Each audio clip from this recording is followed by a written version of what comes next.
BMW Motorrad, a brand we associate extremely premium bikes with, has recently tied up with TVS to bring slightly affordable motorcycles into their lineup. Today let's check out the most affordable BMW there is. Hey guys, what's up? I'm Sriniket. You're watching my YouTube channel Sri Productions and this is the all-new BMW G310R.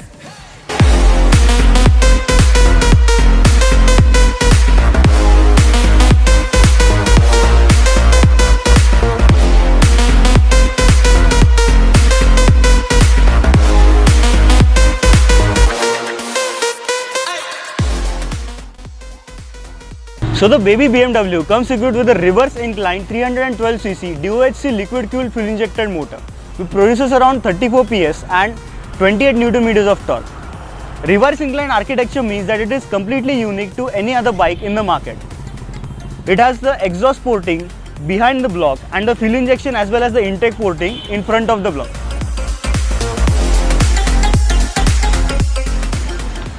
Suspension duties are carried out by 41mm upside down forks at the front, which have this gorgeous golden finish, and preload adjust monoshock at the rear, along with a cast aluminum swing arm. The overall wheelbase is 1380mm, with the seat height being quite accessible at 785mm. I am 5'8" and I can very easily get my foot down flat on the ground. Handlebar.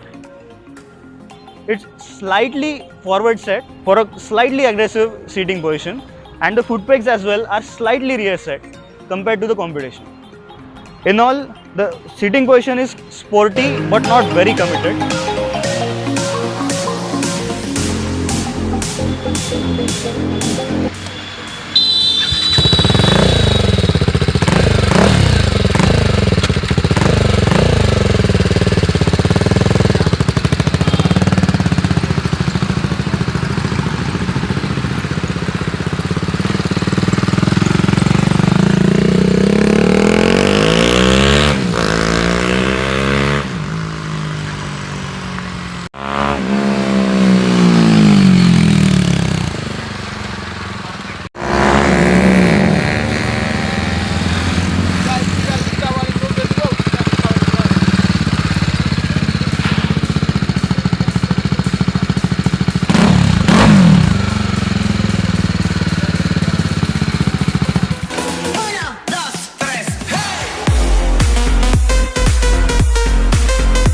So the G310R looks quite muscular in person.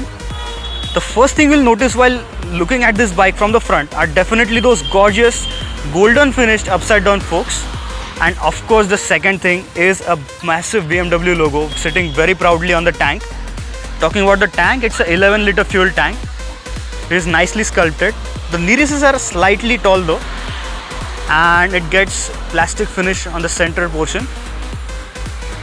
The finish on the top triple clamp as well as the overall handlebar and switchgear is absolutely top notch and gets a small BMW logo here as well, which is a quite neat addition. The cushioning on the seat is quite soft, so it would be very comfortable for short city stints. Coming to the front, it gets regular halogen headlamps along with conventional indicators. The exhaust on this bike though looks quite out of place and it's really massive. Aftermarket exhaust is available on the test ride bike. So as I was talking earlier, it's a reverse inclined motor. So it's inclined at the back and the exhaust is actually behind there, which is a unique to this bike and some of its siblings. The tail lamp as well is neatly integrated on this license plate holder and gets BMW naming here. So overall the fit and finish of this bike screams BMW. It's extremely premium and actually feels that way, and gets a huge thumbs up from my side. Let's check out the gauge cluster of the bike. So the gauge cluster includes range indication at the top, a service reminder, clock, a small tachometer down here, and a speedometer, which is quite huge, gear position indicator of course, and a fuel gauge, along with multiple telltale lights and a shift light over here.